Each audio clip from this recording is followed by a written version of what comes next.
Right, now I'm going to keep it real to you. Discarding 11 cards in a turn is something that I haven't even comprehended in the Pokemon TCG. And that's without using Rillaboom and Bryson, man. Let's just get straight to the intro. Let's go.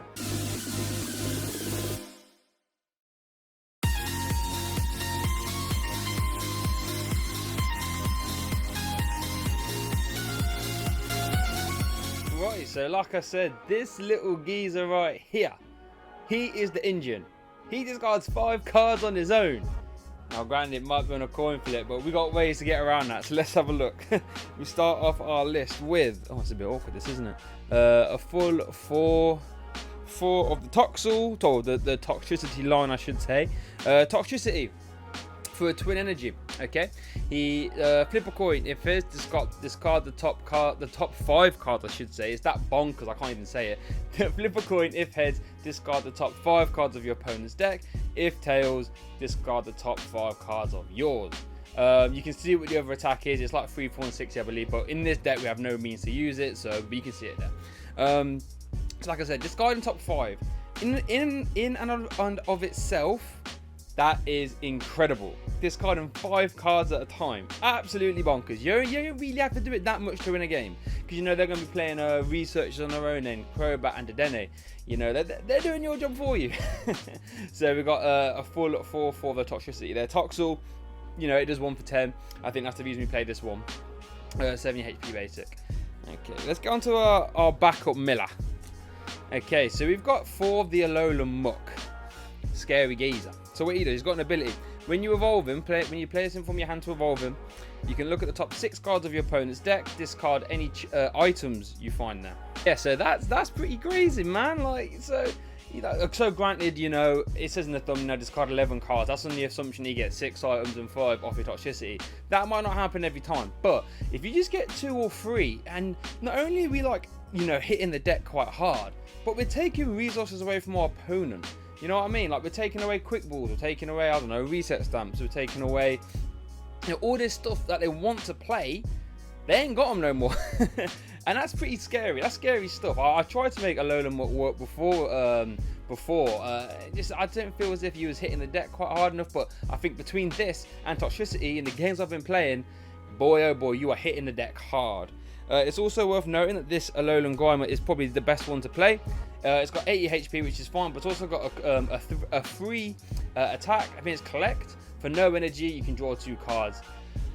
And that's not too bad. That's not too bad. You know, drawing 2 cards, just sometimes we have got a little bit of stuff for me to find. Sometimes, you know, mid-game, drawing 2 is not too bad. Because we only give up 1 prize anyway, you know.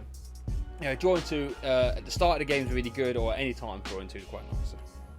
So. We play 1 Mewtwo, because spoiler alert, we're playing Scoop Up Net, so we can reuse the Alolan Muk, which is crazy.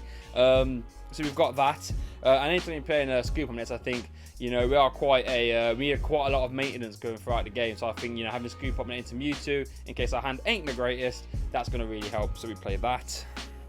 And we play 1 Crobat V. Now I was playing 2 for the longest of times, but had to cut it to 1. I wish we could play 2 still. The reason why I'm playing Crobat over Dedenne is because sometimes we're going to hit our own deck with our Toxicity.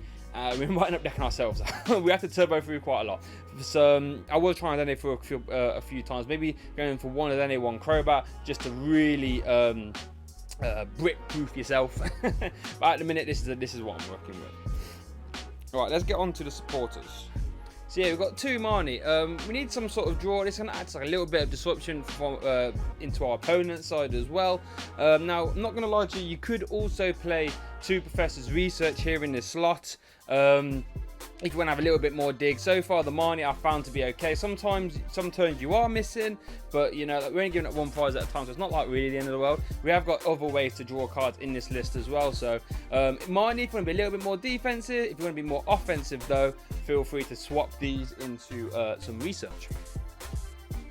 We then got 2 Guzmahala. Guzmahala is awesome in here. Guzmahala is one of my favourite cards. The reason why it's so good is because we play Lucky Egg in here, spoiler alert. So it grabs us that. We obviously need twin energies and triple acceleration energies. Guzma finds us this, and we really like having Glimwood Tangle in play so we can reflip if we flip tails. Guzmahala finds all that stuff, so Guzmahala is insane. and I'm glad that it really worked. It just takes some of the pressure off, and that's why we don't really need to be playing so many aggressive draw cards, because Guzmahala does find us the stuff that we need. We then play 2 Will. I feel as if this can be a bit of a flex spot. If you want to add like a couple more Marnies, Will can be that. Or if you want to add 2 Research, your Wills can be that as well. All this does is just lets us guarantee that we're going to flip heads on our Toxtricity. So a bit of a clutch spot. You know, it's only really good at doing exactly this, but it does that job really well. So, you know, if you're getting towards the end of the game, you don't really want to be risking it, or maybe you haven't got Glimmer Tangle in place, because Will is a nice fallback option for that. You know, you can just Will for it. Can be a little bit weak though. If you're wanting to find some extra slots, I think Will are those. We've got 2 Belelba Bison Man. So, like I said, so in theory, we can hit what, 14 cards in a turn with this? If we get Belelba Bison Man, discard 5, and then hit 6 off the Alolan Muk, that's just silly. It's just going to give us a little bit of extra dig. You know, your opponent might start playing around, think, okay, we might get discarded with 5 here. You know, I can try and manipulate my deck in a certain way so I survive, and you can just, you know, hit them with a cheeky B&B. And all that good stuff. So yeah, I think a couple Belelba Bison Man's pretty cool. We don't really need too many, but I think 2 are warranted. We then play 2 Cynthia and Caitlyn. This is another way we can draw cards in this list. It's really good because in combination with Lucky Egg, we really start trying to grow our hand size with this. So Cynthia and Caitlyn obviously going to let us reuse our B&Bs, going to let us reuse Will potentially, let us get our Marnies back, and our Guzmahala, really cool, whilst letting us see extra cards as well. Cynthia and Caitlyn has been putting a lot of work in this list for me. And then 1 Boss as always. Now we're not really trying to strand our opponents active too often. I feel as if we have to do too much setup in order to try and store stuff all the time. But I still think having 1 is nice. You know, if you catch something like, you know, with a big hefty retreat cost, you just bring it up, you know, hit the deck, force them to, like, you know, maybe play their research, so they have to try and find them high darkness energies or their switches. You know, make them start seeing cards. 1 Boss always lets us do that. Now you could go to a second here, maybe cut the Will for the Boss always, that's up to you, but so far I found 1 to be the sweet spot. We can always reuse it with Cynthia Caitlyn if we need to. 4 Scoop up next. Like I said, lets us reuse our Mewtwo, but it mainly lets us reuse our Alolan Muk, which is absolutely bonkers. Like, if you have 2 Grimers down, you can evolve 1 Scoop up net, evolve the other one, and you might just hit 6 items just off that alone. Like, that is not too, you know, that is an item heavy format, right? So there's that. Really, really cool. Having 4 Scoop up net makes me wonder if we actually need to play a full 4/4 on the Muk. With these sort of post rotation lists, I like to build a list to be as consistent as I can and worry about tech slots later. So again, maybe, you know, if you feel as if when you're playing it you don't need the full 4/4, there's another cut as well. But for now, this list is just saying, right, I'm going to set up all the time. You know, I'm going to be hitting that deck aggressive as much as I want.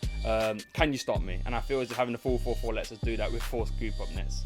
Absolutely bonkers. 4 Quick Balls, again, just so we can set up. Like, you know, setting up's the hardest part of this deck now. He's get loads of basics down and trying to evolve them. So 4 Quick Ball lets us do that. Also grabs us our Crobat Vs as well. 4 Pokecoms. Again, we play quite a few Pokemon. That's one reason why I want to keep the full 4/4 in, to make sure our Pokecoms are always live. Again, Universal Deck Search now finds us our Muks, finds us our Toxicities, finds us our Mewtwo, finds our Crobat. Really, really cool. If you were scared about setting up, you might, you know, if you can try and throw some Great Balls or some Evo Incense in there, I'm not against that. But for now, I found this seems to be quite a good sweet spot where I do tend to set up quite often. Now, excuse the proxies here. Turns out I actually don't own 3 Lucky Egg, I only own 1. I feel as if someone might have lent them off me at like a League Cup or League Challenge. I didn't get them back. But Lucky Egg, and this is how we're going to be a little bit cheeky and supplement our draw this way. Reason being, if they want to start bossing orders around Toxicities, you know, to avoid the Lucky Egg, that's fine. You know, that means all we have to do is just, you know, if we've got a Twin Energy, we can just attack again. That means they're probably not replacing stadiums if they're not seeing cards. So I'm fine with them bossing orders around the Lucky Egg. When they do hit into it though, it's going to really help us refuel and evolve all our Pokemon. Tool Scrap is a thing as well, but that's why we play 3. I wouldn't even mind a 4th in here, in all honesty. But depending on how popular Tool Scrap is, you might have to like flip these for some supporters, or maybe even Curse Shovel. I found as if Curse Shovel really wasn't needed. It was a little bit aggro. I'd rather, because, you know, we are slamming the deck hard. I found as if, you know, we weren't getting too many pops off a Curse Shovel. I'd rather just see extra cards. I feel as if the sort of bottleneck of this deck is setting up, not necessarily hitting the deck. Like, we hit the deck quite hard when we set up, so I'd rather make sure we set up, and Lucky Egg lets us do that over Curse Shovel. Little bit of a tangent there. We got there eventually. 2 tag cool. Again, this is going to let us really pick out our tag team support when we need them. So our BNB, our Guzma and our Cynthia Caitlin's really cool. This is letting us be a little bit more versatile with the tag calls. Then got what, 2 switch. This is just so our Alolan Muk doesn't get gutted left and yacked. Now we do have Scoop Up Net to maneuver around that as well, which is fine, but we just want more. You know what I mean? Like, I'd rather have a couple more switch. Just in case, like, we lead Grimer, for example, we can't find a Scoop Up Net. We want to just, you know, quickly get into our Toxicity. Yeah, switch, let's do that. I think that's fine. Okay, where's our space here? 1 Ordinary Rod.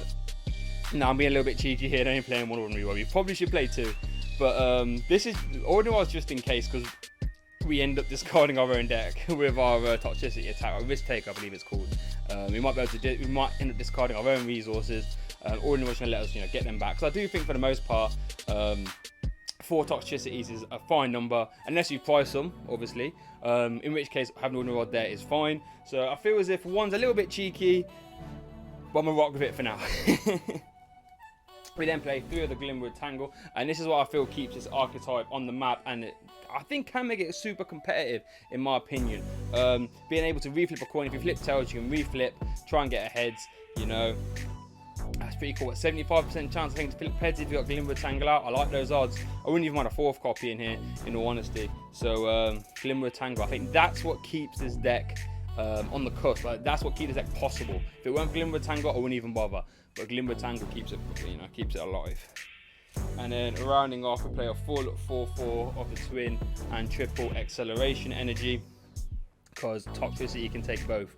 So yeah, that's pretty cool. Let me know what you think, guys. I know there's some Mill players over there who, you know, trying to see if Mill can still exist, and this is probably the most bonkers crazy way. And believe me, this list looked a lot more crazy. I was on Pokeballs in here. I was just saying, right, let's just go full, you know, full crazy with it. I've reined it in a little bit now, and it's been testing quite well. I'm gonna get some gameplay up of this soon. Real soon, because I love playing it. It's so much fun. But thanks for watching. As always, if you're after more Darkness Ablaze content, make sure to check the playlist out in the description. I'm putting out about 1 Darkness Ablaze video at least once a day. So, you know, if you need some Darkness Ablaze content to binge on, try and brush up on your post format, I got you covered, baby. But thanks for watching, and I'll see you all next time.